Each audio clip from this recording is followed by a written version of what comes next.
आपल्या या चिंचवली गावातील हे कशिवले परिवार आणि कशिवले परिवाराचे पिताश्री कैलासवासी शिवराम भिवा कशिवले बाबांना मंगळवार दिनांक 15/7/2025 रोजी देवाज्ञा झाली। त्यांचं वृद्धापकाळाने निधन झालं आणि त्यांच्या उत्तर कार्यांच्या निमित्तानं आपण या ठिकाणी ही प्रवचन सेवा आयोजित केलेली आहे। बाबांच्या पश्चात आमचे विलास दादा असतील, विजय दादा असतील, विनोद दादा असतील, चंदाबाई असतील, गीता अक्का असेल, त्याचप्रमाणे रोहिणीताई असतील, ही संपूर्ण बाबांची मुलं, बाबांच्या सहचारिणी आमच्या आईसाहेब अर्थात सुमंताबाई असतील, त्याचप्रमाणे बाबांचे भाऊ पुतणे, हा संपूर्ण कशिवले परिवार या ठिकाणी कार्य करत असताना बाबांनी एक आदर्श शेतकरी म्हणून कार्य केलं आणि शेतीवर आपला उदरनिर्वाह करत असताना, शेती हा मुख्य व्यवसाय बाबांचा असताना, या मुलांना चांगल्या प्रकारे सांभाळलं, अगदी त्यांच्यावर चांगल्या प्रकारचे संस्कार केले आणि या ठिकाणी नातवंडांवर सुद्धा संस्कार करण्याचं भाग्य बाबांना लाभलं आणि या प्रकारे कार्य करत असताना वयाच्या 84व्या वर्षी बाबांनी तुमचा आमचा निरोप घेतला। त्यांचं वृद्धापकाळाने निधन झालं। खरं तर अगदी बोलता चालता मृत्यू आला बाबांना। गेली 10-15 वर्षापासून त्यांना कमरेचा त्रास होता, गुडघ्यांचा त्रास होता आणि तशाही अवस्थेमध्ये या कशिवले परिवाराने बाबांची काळजी घेतली, बाबांना सांभाळलं, त्यांना काय हवं काय नको ते बघितलं आणि एक मुलांचं जे कर्तव्य आहे ते कर्तव्य पार पाडत असताना बाबांना कुठल्याही प्रकारचा त्रास होईल, दुःख होईल अशा प्रकारे त्या मुलांची वर्तणूक नव्हती। तर अतिशय चांगल्या प्रकारे मुलांनी, बाबांच्या सुनांनी, मुलींनी बाबांची काळजी घेतली आणि अतिशय चांगल्या प्रकारे सेवा केली। अगदी म्हणजे बाता सांगता सांगता, गप्पा गोष्टी करता करता त्या ठिकाणी बाबांनी आपला देह ठेवलेला आहे, बोलता चालता बाबांनी देह ठेवलेला आहे। अतिशय चांगल्या प्रकारे त्या ठिकाणी मृत्यू बाबांना आला आणि सृष्टीच्या नियमाप्रमाणे यद्दष्टम तद्नष्टम, जे दिसतंय ते नसतं, याप्रमाणे खऱ्या अर्थानं नाशिवंत देह जाणार सकळ, देह हे काळाचे धन कुबेराचे। खरं तर प्रत्येक देहाला जावं लागणार आहे, प्रत्येकाला मृत्यू आहे, पण बाबांच्या मृत्यूकडे जर बघितलं, बाबांचा मृत्यू जर आपण बघितला तर अतिशय चांगल्या प्रकारे या ठिकाणी बोलता चालता तुमचा आमचा निरोप घेतला बाबांनी आणि त्यांच्या उत्तर कार्यांच्या निमित्तानं आपण या ठिकाणी ही प्रवचन सेवा आयोजित केलेली आहे। या ठिकाणी भगवंत म्हणतात, मन मला अर्पण करा, बुद्धी माझ्या ठिकाणी स्थिर करा, म्हणजे काय होईल? मयेव मन अदत्स्व मय बुद्धी निवेशयः। मन जर देवाला अर्पण केलं, बुद्धी जर देवाच्या चरणी स्थिर केली, तर भगवंत म्हणतात निवेशिष्यसि मयव, तुम्ही माझ्या ठिकाणी निवास करणार। निवेशिष्यसि मयव अतरोद्वन संशयः, मरणोत्तर तुम्हाला चांगली गती प्राप्त होईल, तुम्ही माझ्या ठिकाणी निवास कराल, अशा प्रकारचं मार्गदर्शन या ठिकाणी भगवंताने आपल्याला केलेलं आहे। खरं तर ज्या ठिकाणी आपला जन्म झालेला आहे त्याला म्हणतात मृत्यूलोक आणि मृत्यूलोक अर्थात या मृत्यूलोकाची ओळख करून देत असताना, त्या मृत्यूलोकाविषयी सांगत असताना, जे निर्माण झालेलं आहे त्याला नाश आहे, त्याच्या पलीकडे सांगितलेलं आहे जे चर्मचक्षुला दिसतंय, दृष्टीला दिसतंय, त्याला नाश आहे. मग संपूर्ण सृष्टीचा जर आपण विचार केला, जे दिसतंय त्याला नाश आहे. म्हणजे प्रत्येक प्राणी पक्ष्याला, प्रत्येक जीव, प्रत्येक सजीव, प्रत्येक सृष्टीतील घटकाला जे दिसतंय त्याच्यामध्ये एक मार्गदर्शन करत असताना भगवंताने सांगितलेलं आहे, जी पंचभूत तुम्हा आम्हाला दिसतायत ना, प्रलयाच्या काली त्यांना सुद्धा नाश आहे. पंचभूतांना सुद्धा नाश आहे. जे निर्माण झालंय ते जाणार आहे. जे निर्माण झालंय त्याला नाश आहे, त्याला मृत्यू आहे. निर्माता मात्र त्याच्या पलीकडे आहे. निर्मात्याला नाश नाहीये. निर्मात्याला येणंही नाही आणि जाणंही नाही. जे अपूर्ण आहे ना त्याला नाश आहे. जे परिपूर्ण ब्रह्म आहे ते येतही नाही आणि जातही नाही. बरं का? त्याला काही फरक पडत नाही. आता पावसाळा आहे, पाणी पडतोय म्हणून ओढ्या वाहताना दिसतात, घरावरून नितोड्या पडताना दिसतात, ओढीचं रूपांतर ओढामध्ये होतंय, शेताबांधावर पाणी वाहताना दिसतंय, शेताबांधाच्या बाजूने एखादा ओढा असा वाहताना दिसतोय आपल्याला. एप्रिल मे मध्ये शांत झालेली नदी, स्थिर झालेली नदी, ज्या नदीमध्ये काही आपल्याला पाणी दिसत नव्हतं, त्या नद्या सुद्धा आज दुथडी होऊन वाहत आहेत. दुथडी होऊन नद्या वाहत आहेत. बरं का? पण मग एकदा काय, सप्टेंबर मध्ये पाऊस गेला, कमी झाला की मग हळूहळू आमच्या घराच्या नितोल्या बंद होतात, आमच्या घराजवळ वाहणारी ओहळी बंद होते, कालांतराने आमच्या शेताबांधावर वाहणारं पाणी बंद होतंय, शेताबांधाच्या बाजूने जाणारा तो ओढा पाण्याचा तोही बंद होतो. आणि पुन्हा एकदा एप्रिल मे मध्ये त्या नद्या सुद्धा आटल्या जातात, त्यांच्यातही पाणी राहत नाही. पण या सगळ्याची निर्मिती ज्याच्यापासून झालेली आहे, बरं का, ज्या समुद्राच्या पाण्यापासून हे ढग निर्माण झाले, ते ढग पावसाच्या रूपाने खाली आले आणि मग यांची सगळ्यांची निर्मिती झाली. मग नितोल्या असतील, ओहळ्या असतील, ओळ असेल, नदी असेल, हा सगळं काय आपल्याला वाहताना दिसतंय. ते समुद्राला काही फरक पडत नाही, पाऊस पडला काय आणि नाही पडला काय, असं कधी झालं नाही. भरपूर पाऊस पडला म्हणून समुद्र भरला आणि पाऊस पडलाच नाही म्हणून समुद्र आटला. त्याची भरती ओटी जी आहे ना, ती त्याच्यावर अवलंबून असते, तुमच्या पाण्यावर नाही, तुमच्या पावसावर नाही. हे सगळं आमच्या डोळ्यासमोर नाहीसं होतंय. ओहल्या नाहीशा होत्यात, ओहळ नाहीशे होतात, आटले जातात, बंद झाले जातात, पाणी राहिलं जात नाही. पण असं कधीच झालं नाही की या सगळ्याची निर्मिती ज्या सागरापासून झालेली आहे, तो सागरच आटला गेला, तो समुद्रच आटला गेला. त्याच्यापासून जे निर्माण झालंय ना त्याला नाश आहे. ज्याच्यापासून निर्माण झालंय त्याला काही फरक पडत नाही.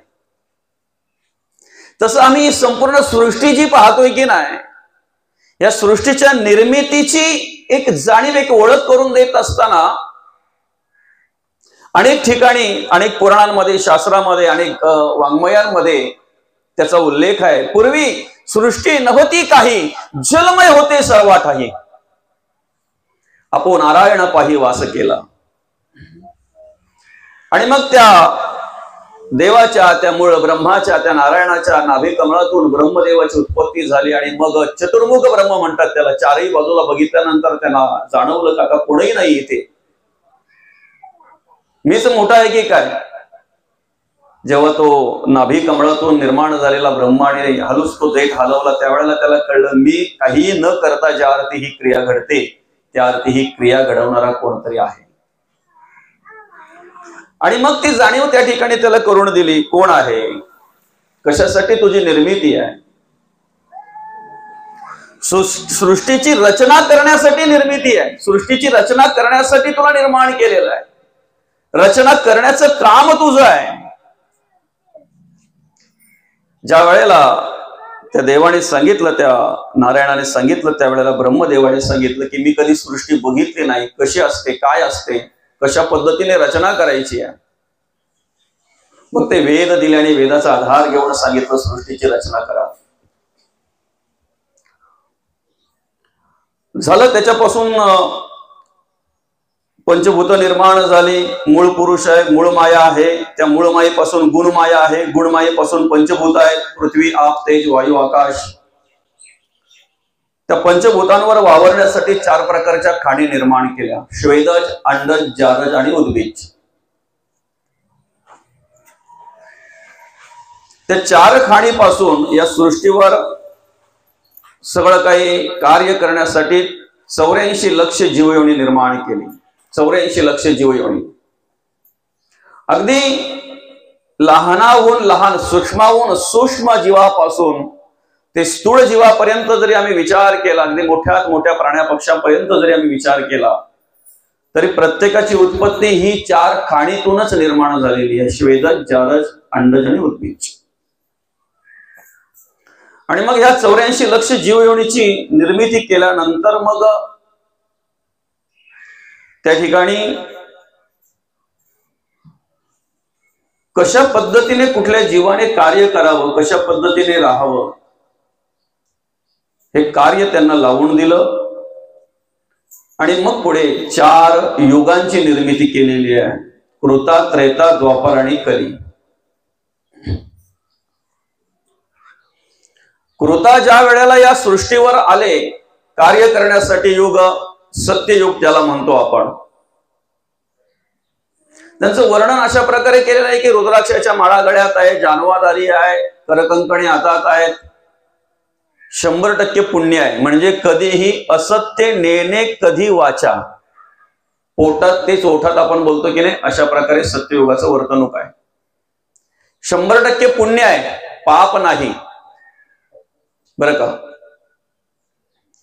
त्रेतायुगाला ज्या वेळेला पाठवायचं त्यावेळेला ब्रह्मदेवाच्या पुढे त्रेतायुगाचं आगमन झालं आणि ब्रह्मदेव पाहतात तर त्रेतायुग कसं आहे, स्थूल तनू आहे, यज्ञ सामुग्री हातात आहे. म्हणून सत्ययुगामध्ये ध्यानाला महत्व होतं, त्रेतायुगामध्ये यज्ञ यागाला महत्व होतं, ती साधना होती, ते साधन होतं. द्वापाराला बोलवल्यानंतर खड्ग खडवांग हातामध्ये आहे, तेवढंच पाप आणि तेवढंच पुण्य आहे. या तिन्ही युगाचं येणं अशा प्रकारे होतं, पण कलियुगाचं येणं मात्र वेगळ्या प्रकारे त्या ठिकाणी वर्णन केलेलं आहे. पिशाच्या सारखं आगमन त्याचं झालेलं आहे. पिशाच्या सारखा तो आलेला आहे ब्रह्मदेवाच्या पुढे, वेडे वाकडे तोंड करत आलेला आहे. आणि मग ब्रह्मदेव म्हणतायत, दादा असं काय येणं आहे रे तुझं, असं का आलेला आहे तू? एका हातामध्ये शिष्ण, एका हातामध्ये जिव्हा आहे, आणि वेड्या वाकड्या वाकुळ्या देत त्या ठिकाणी त्याचं आगमन झालेलं आहे. देवाने विचारलं असं का? त्यावेळेला त्याने उत्तर दिलं, होय मी असाच आहे, आणि जो माझा आधार घेईल, जो माझ्या अधीन होईल, जो मला स्वीकारेल, जो माझे विचार स्वीकारेल, त्याची ही अवस्था मी अशीच करून ठेवणार आहे, अशीच करून ठेवणार आहे. आणि मग पुढे त्याने त्याचं आचरण सांगत असताना, त्याचं ते वर्तणूक सांगत असताना मग त्याचं वर्णन केलेलं आहे. सुरुवातीलाच त्याने काय सांगितलंय माहिती आहे का? परद्रव्य हारक आणि परश्री रथ हे माझे भाऊ आहेत. काय सांगितलंय कलीने? परद्रव्य हारक आणि परद्रव्य रथ हे माझे भाऊ आहेत. परद्रव्य रथ, परद्रव्य हारक आणि परश्री रथ. त्याच्यानंतर बकासारखे संन्यासी जे आहेत ना, ते माझे भाऊ आहेत. ज्या ठिकाणी मी प्रवेश करणार त्या ठिकाणी तिथली अवस्था अशी असेल,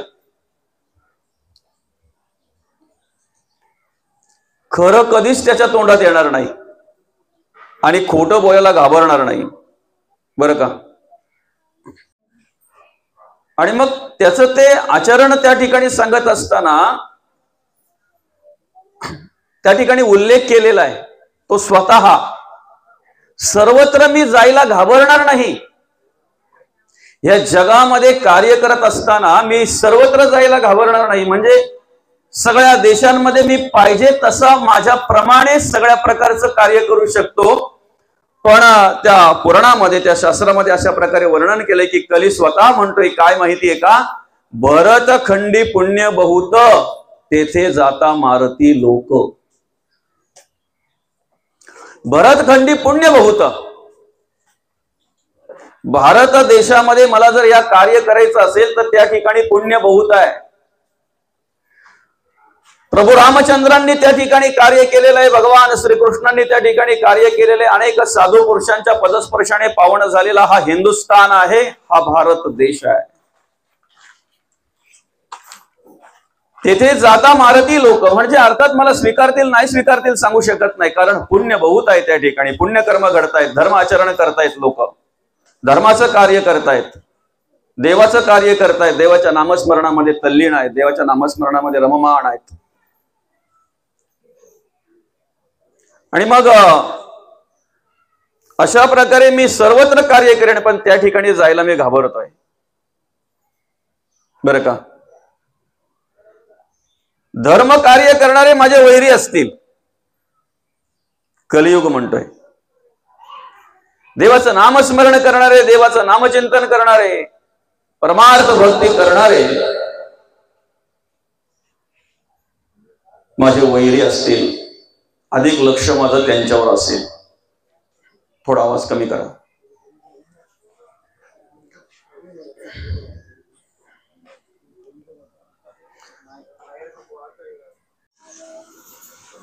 ज्या ठिकाणी ज्या हिंदुस्थानच्या श्रुती आम्हाला शिकवत आहेत, मातृदेवोभव, पितृदेवोभव, आचार्य देवोभव, अतिथी देवोभव, बरं का, आई वडील माझे तोवर काही सांगू, त्यांचे उपकार जीवनाच्या वाटेवरती आहे, त्यांचा मला आधार. ज्या हिंदुस्थानचं शास्त्र आम्हाला शिकवतंय, यत्र नार्यस्ते पूजन्ते रमन्ते तत्र देवता, ज्या ठिकाणी महिलांचा सन्मान केला जातो, ज्या ठिकाणी महिलांचा आदर केला जातो, त्या ठिकाणी सगळ्या प्रकारच्या देवता रममाण होत असतात. ज्या भारत देशामध्ये आम्ही कार्य करतोय ना, ह्या भारत देशाची संस्कृती एवढी श्रेष्ठ आहे, संस्कार एवढे श्रेष्ठ आहेत. आम्ही भूमीला सुद्धा माता बोलतोय, गोमाता. आम्ही गाईला माता बोलतोय, गोमाता. आम्ही गंगेला माता बोलतोय, गंगा मैया, गंगा माता. एवढंच नाही, आमच्या भारत देशाला सुद्धा आम्ही म्हणतोय भारत माता, भारत माता. आणि म्हणून अशा प्रकारचं सगळं आचरण असल्यामुळे, अशा प्रकारचं सगळं कार्य असल्यामुळे त्या ठिकाणी कलियुग स्वतः म्हणतोय की तेथे जाता मारती लोक. स्वीकारतील की नाही स्वीकारतील मला सांगू शकत नाही. आणि म्हणून मग त्याच्याबरोबर कलीच्या बरोबर काळ दिलेला आहे. बरं का, जिथे कली आहे ना तिथे काळ आहे, जिथे कलीचं आचरण आहे ना, जिथे कलीची कर्म आहेत ना, त्या ठिकाणी काळ आहे. आणि म्हणून मग या कलियुगामध्ये जर कार्य करायचं आहे, या कलियुगामध्ये जर राहायचं आहे, परमार्थ करायचंय, भक्ती करायची आहे, तर तो काय म्हणालेला आहे माहितीये का, हे आध्यात्मिक क्षेत्रामध्ये जे कार्य करतायत ना, त्यांच्याकडे माझं विशेष लक्ष असेल. आपल्या भाषेत सांगायचं म्हणजे जी मतं फुटल्यात ती फुटल्यात, त्यांच्याकडे आमचं लक्ष नाही. पण नवीन जी फोडायची आहेत ना, त्यांच्यासाठी आमचे विशेष प्रयत्न असतील. कली काय म्हणतो, जे माझ्या अधीन झालेत ते झालेत, त्यांच्याकडे माझं लक्ष नसेल. पण जे मला स्वीकारत नाहीत ना, जे माझ्या अधीन नाहीत ना, ते कसे होतील त्यासाठी मी प्रयत्न करणार. ते माझ्या अधीन कसे होतील त्यासाठी मी प्रयत्न करणार. आणि म्हणून मग कसं आहे माहितीये का, आपण कितीही चांगलं जगण्याचा, वागण्याचा प्रयत्न केला तरी सुद्धा काही गोष्टी आपल्याला त्रास देत असतात. त्याला कारण तेच आहे. बरं का, आम्ही संतांचा जर विचार केला, संतांच्या कार्याचा जर विचार केला, धर्म कार्य, देवाचं कार्य, समाज प्रबोधनाचं कार्य, समाज घडवण्याचं कार्य, समाजाला उत्तम प्रकारे मार्गदर्शन करण्याचं कार्य, जगद्गुरु तुकोबांचा विचार करा ना, माऊलींचा विचार करा, शांती ब्रह्मनाथ महाराजांचा विचार करा. पुण्यकर्म केली, देवाचं कार्य केलं, धर्माचं कार्य केलं. एकीकडे जर पाहायला गेलं तर त्रास झाला नाही का हो त्यांना? त्रास दिला नाही का त्यांना? काही प्रसंग दुःख त्यांच्या पदरात आलं नाही का? आलं ना. पण किती जरी त्रास झाला, किती जरी दुःख झालं, किती जरी काही झालं, तरी आम्ही जे धर्म कार्य करतोय, आम्ही जे देवाचं कार्य करतोय, ते निष्ठेने, श्रद्धेने, विश्वासपूर्वक केलं पाहिजे. विश्वासपूर्वक केलं पाहिजे. आणि म्हणून मग भगवंत काय म्हणतात माहितीये का? या कलियुगामध्ये जर तुम्हाला परमार्थ करायचंय, भक्ती करायची, देवाचं कार्य जर करायचंय, तर ऐका, सत्ययुगामध्ये ध्यानाला महत्व होतं, त्रेतायुगामध्ये यज्ञ यागाला होम हवनाला महत्व होतं, द्वापार युगामध्ये कर्मकांडाला महत्व होतं, कलियुगी उद्धार हरीच्या नामे. देवाची द्वारी उहा क्षण भरी तेने मुक्ती चारही साधियल्या. हरिमुखे म्हणा, हरिमुखे म्हणा, पुण्याची गणना कोण करेल. आम्ही अखंड भगवंताचं नामस्मरण केलं पाहिजे. आम्ही अखंड भगवंताचं नामचिंतन केलं पाहिजे. माणसाने आयुष्यामध्ये कार्य करत असताना ज्येष्ठ असावं, पण ज्येष्ठाबरोबर श्रेष्ठही असावं. आम्ही ज्येष्ठ सहज होत जातो बरं का. वयाने मोठे असतात त्यांना ज्येष्ठ म्हणतात. वयाने जे मोठे असतात ना, त्यांना ज्येष्ठ म्हणतात.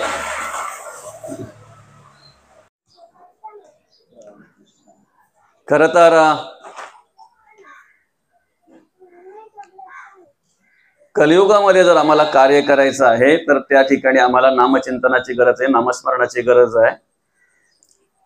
ज्येष्ठ आहे ना, वयाने जे मोठे आहेत त्यांना ज्येष्ठ म्हटले जातात, आणि ज्ञानाने जे मोठे आहेत त्यांना श्रेष्ठ म्हटले जातात बरं का. ज्ञानाने जे मोठे आहेत त्यांना श्रेष्ठ म्हटले जातात.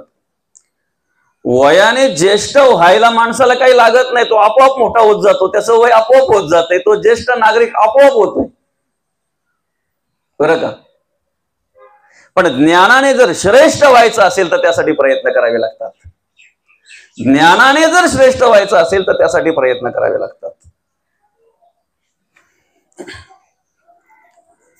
सांगदेव महाराज 1400 वर्ष तपश्चर्या केलेले, 1400 वर्ष तपश्चर्या केलेले.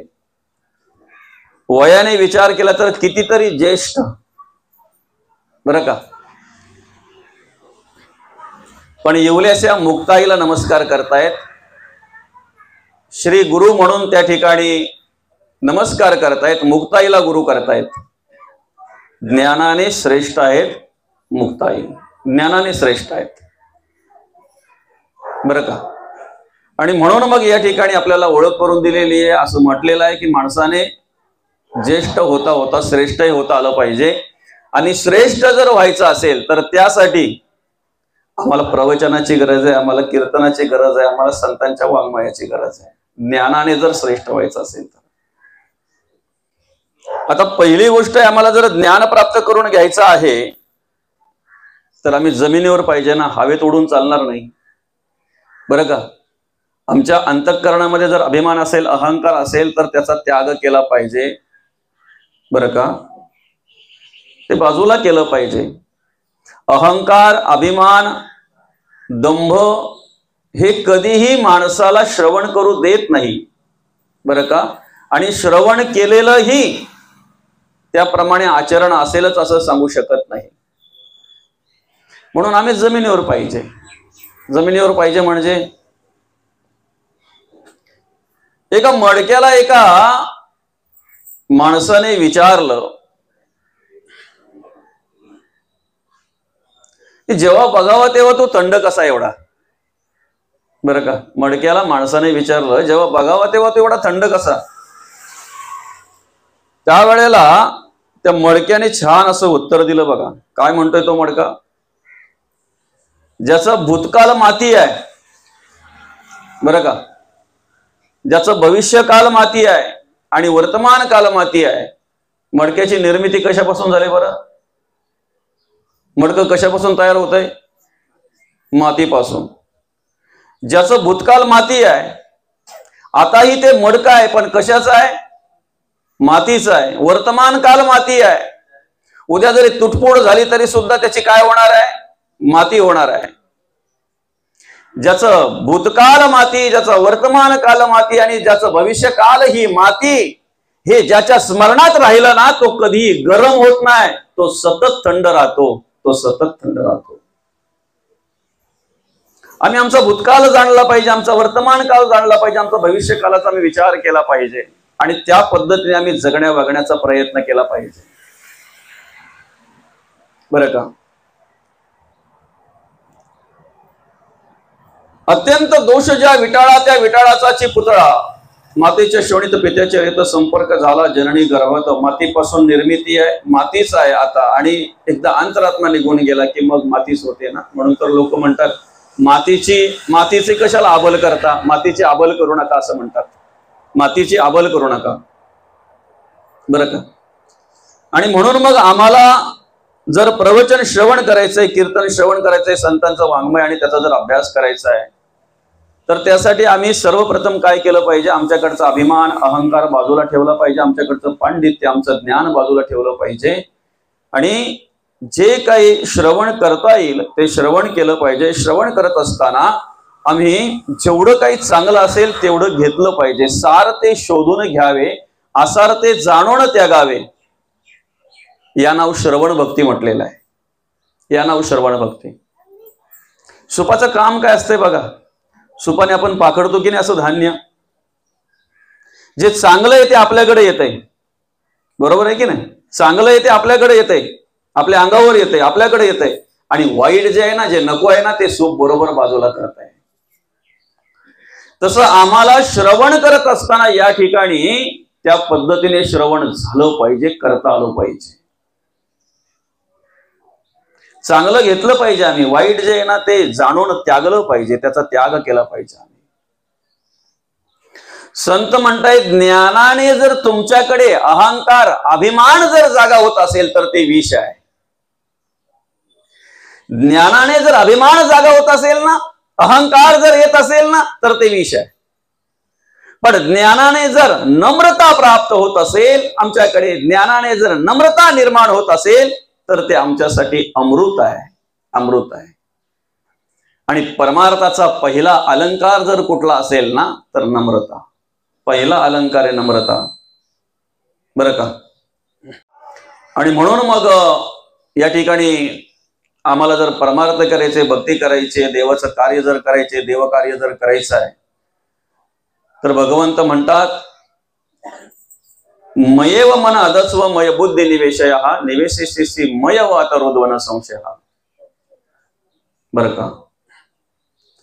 तुम्ही मन मला अर्पण करा, भगवंत म्हणतात, बुद्धी माझ्या ठिकाणी स्थिर करा.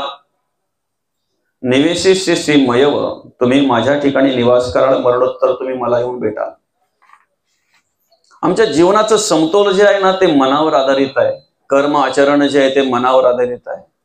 गती जी आहे ती मनावर आधारित आहे. आमचे गुण, विचार, राहणं, जगणं, वागणं हे आमच्या मनावर आधारित आहे. आमची इंद्रिय कार्य करताना दिसतात. डोळ्यातून आम्ही पाहत असतो, पण डोळ्यातून पाहायला लावणारा कोण आहे? बरं का. एखाद्या ठिकाणी, एखाद्या बागेमध्ये त्याने तो पिकलेला, पार लागलेला आंबा बघितला, बरं का. मनामध्ये आलं तिथपर्यंत जावं आणि खावं, बरं का. डोळ्यांनी बघितला, बघितल्याबरोबर मनामध्ये जसा विचार आला तसा त्या पद्धतीने बुद्धी कार्य करायला लागली. पाय तिथपर्यंत घेऊन गेले हाताने तोडला, बरं का, तोंडाने खाल्ला, दातांनी चावला, जिभेने रस घेतला, जिभेने त्याची चव घेतली. पण चव घेता घेता ज्या वेळेला तो बागेचा मालक आला आणि त्याचे अगोदरच बरेचसे आंबे चोरीला गेले होते, बरं का, पण हा कदाच्या काली गेलेला माणूस ज्या वेळेला त्याच्या तावडीत सापडला त्यावेळेला आतापर्यंतचा सगळा राग त्याने त्या माणसावर काढला, बरं का. पाठीमध्ये रट्टे पडले त्याच्या. आता मला ऐका, पाठीचा काही दोष होता का हो? मला सांगा ना, पाठीचा काही दोष होता? आलं मनामध्ये, बघितलं डोळ्यांनी, बरोबर आहे की नाही? डोळ्यांनी बघितलं ना. तिथपर्यंत नेलं कोणी? पायाने नेलं. तोडायला लावलं कोणी? हाताने तोडला. चावला कशाने? दातांनी. खाल्ला तोंडाने. रस चाकली कोणी? जिभेने. पाठीवर रट्टे पडल्यानंतर शेवटी अश्रू येताना डोळ्यातूनच आली. सुरुवातीला बघितलं होतं कोणी? डोळ्यानेच बघितलं होतं. मनालाच दुःख झालं. नसतो आलं बरं झालं असतं. कधीच्या काली आलो, आतापर्यंत कधी आलोच नव्हतो, पण ते मन काय बोलतंय? आतापर्यंत जेवढे सगळे गेले ना, त्यांचं सगळ्यांचं रट्ट माझ्याच पडलं, सगळ्यांचा मार मला खावा लागला. आम्हाला इंद्रिय कार्य करताना पाहायला मिळतात, कर्म करताना पाहायला मिळतात, पण इंद्रियांकडून कार्य करून घेणारं मन आहे, मन आहे, बरं का. म्हणून तर जगद्गुरु तुकोबा म्हणतात, आधी मन घेई हाती तोची गणराज गणपती. मन इंद्रियांचा राजा, मन इंद्रियांचा राजा. ज्याप्रमाणे राजा असेल ना त्याप्रमाणे प्रजा कार्य करते, बरं का. ज्याप्रमाणे राजा असेल ना त्याप्रमाणे प्रजा कार्य करते.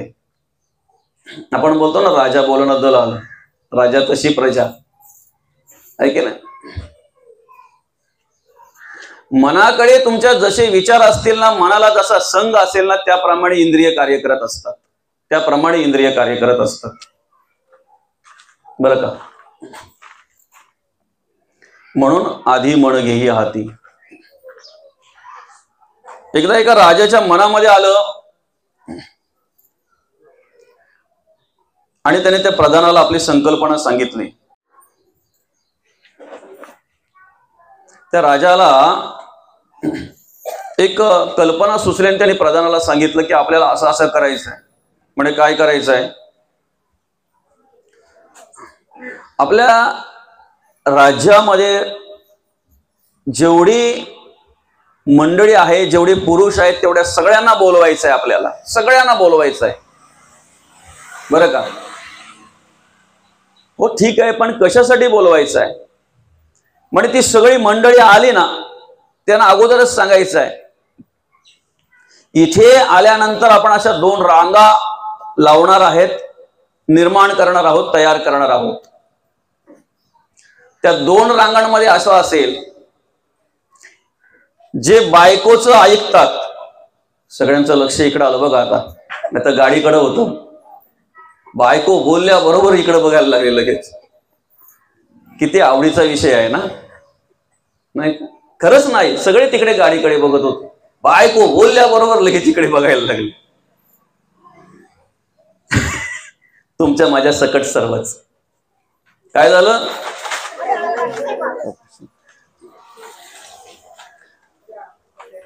जे बायकोचं ऐकतात त्यांनी एका रांगेमध्ये उभं राहायचं आणि बायकोचं न ऐकणाऱ्यांनी एका रांगेमध्ये उभं राहायचं, बरं का. अशा 2 रांगा आपण तयार करायच्या. सांगितलं प्रधानाला, त्या पद्धतीने तुम्ही तिकडे अशी सूचना मांडा, सूचना करा. आणि इकडे आल्यानंतर जे बायकोचे ऐकणारे आहेत ना, त्यांनी सरळ येऊन आपल्या त्या रांगेत उभं राहायचं.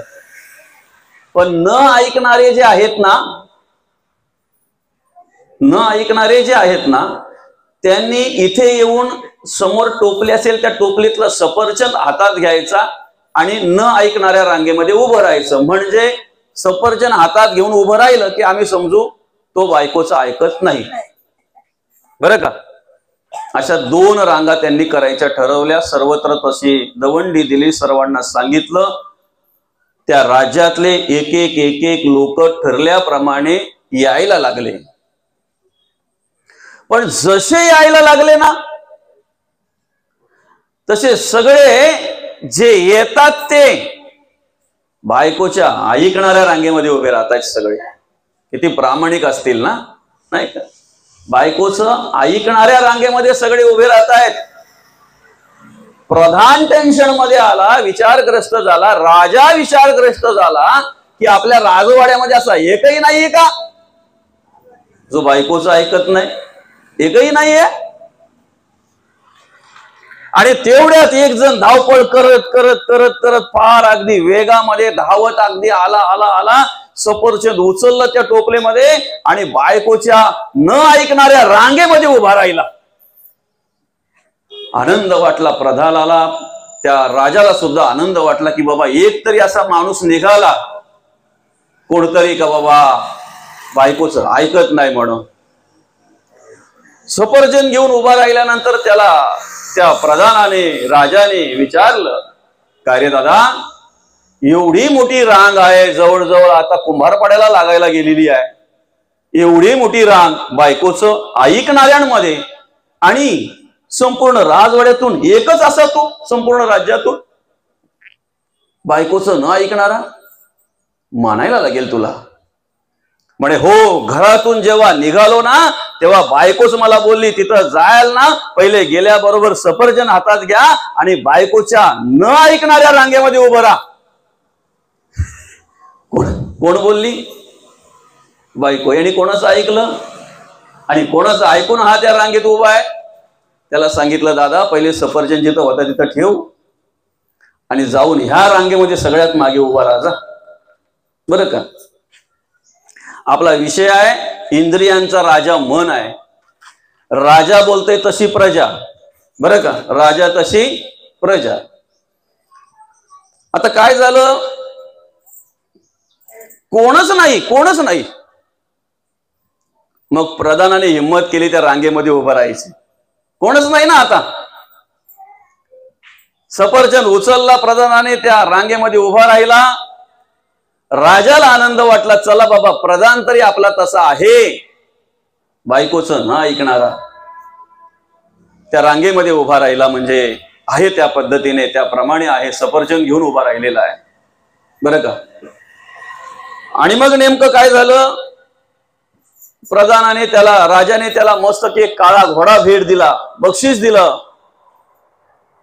आणि काळा घोडा घेतल्याबरोबर प्रधानाला असं वाटलं की मी कधी जाऊन माझ्या घरी बायकोला ही वार्ता देतोय. म्हणून त्या ठिकाणी सगळी मंडळी होती, सगळी चर्चा चालू होती. तोपर्यंत प्रधान गेला, त्या प्रधानाच्या बाईच्या समोर उभा राहिला. बरं का? त्याने सगळी हकीकत सांगितली आणि थोड्याच वेळामध्ये तो काळा घोडा घेऊन प्रधान परत त्या राजवाड्यामध्ये आला, त्या ठिकाणी आला. तोपर्यंत सगळी मंडळी तिथे थांबलेली होती, चर्चा करत होती का बरं झालं आपल्या राजवाड्यामध्ये प्रधान तरी तसा निघाला, बायकोचं न ऐकणारा. पण तो काळा घोडा घेऊन ज्या वेळेला परत आला त्या ठिकाणी राजाकडे, त्यावेळेला राजाने विचारलं, प्रधाना अरे परत आलास तू, लगेचच आलास तू?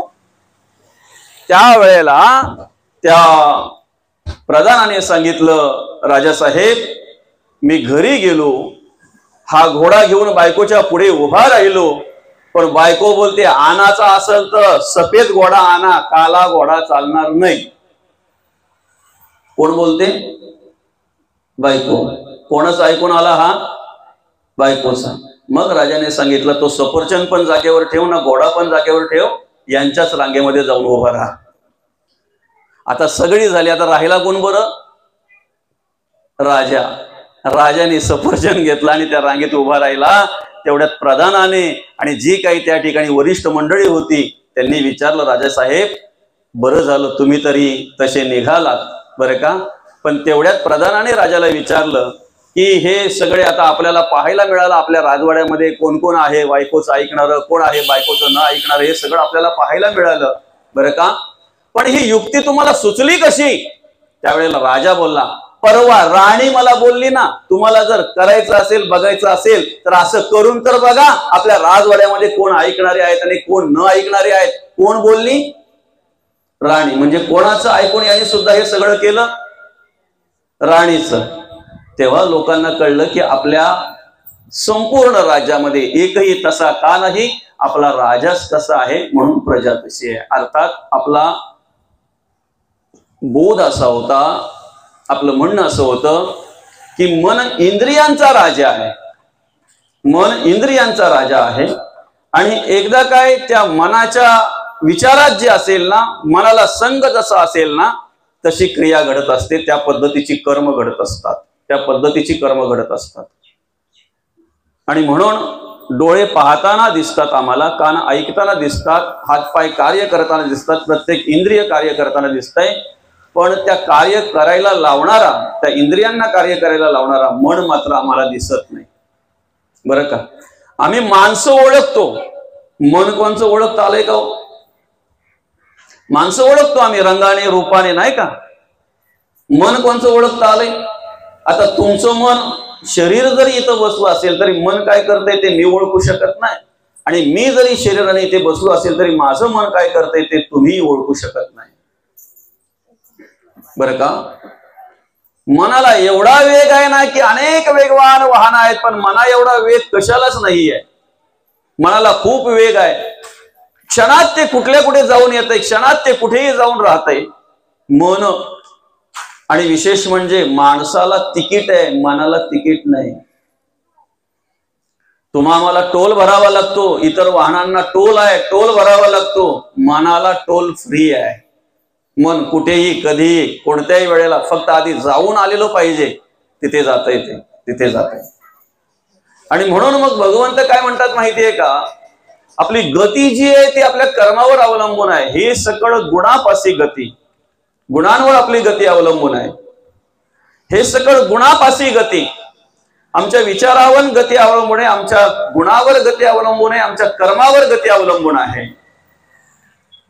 ती कर्म इंद्रियाधीन आहेत. कर्म इंद्रियाधीन आहेत. इंद्रिय मनाधीन आहेत.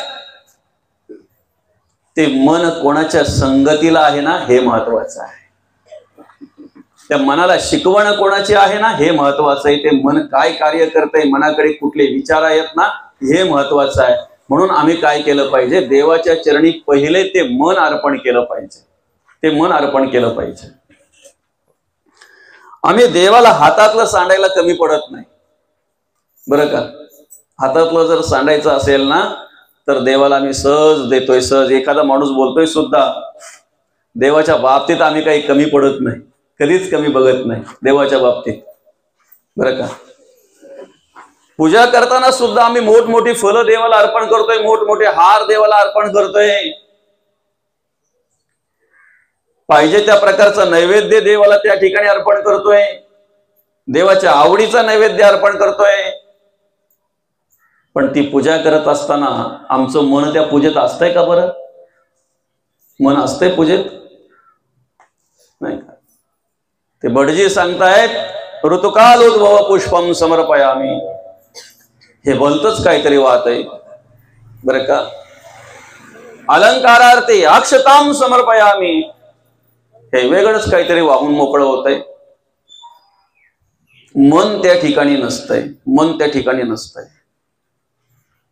एक वेळा आम्हाला देवाला एखादी वस्तू,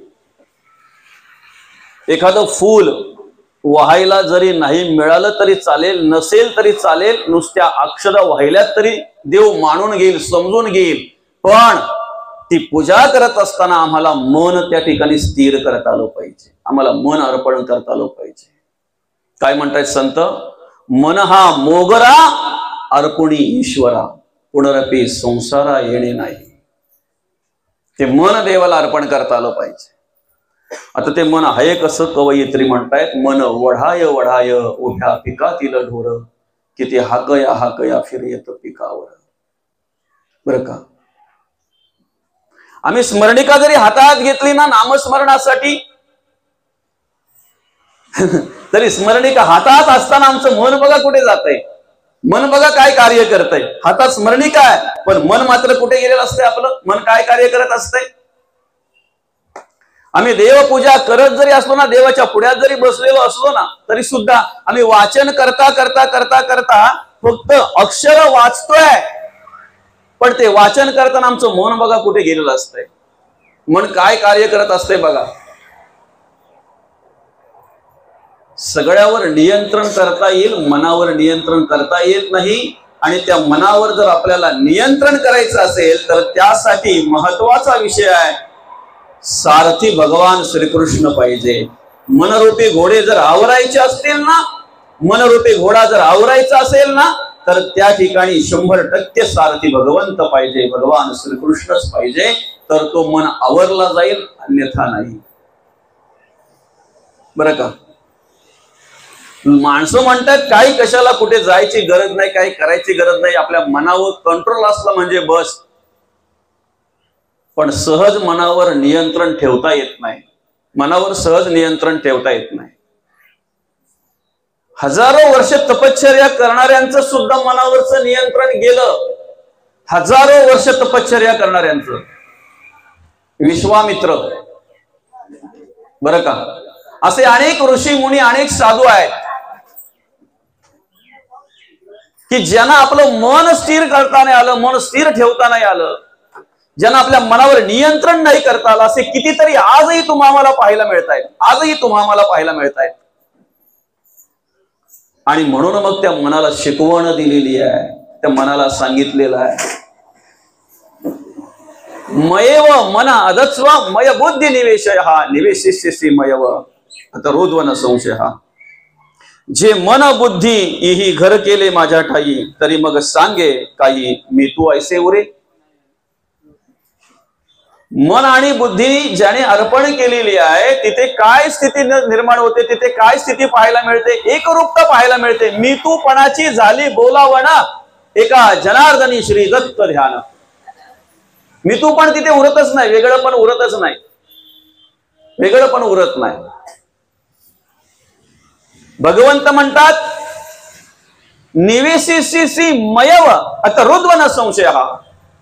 तू मला येऊन भेटशील, माझ्या रूपाला, माझ्या स्वरूपाला प्राप्त होशील. बरं का?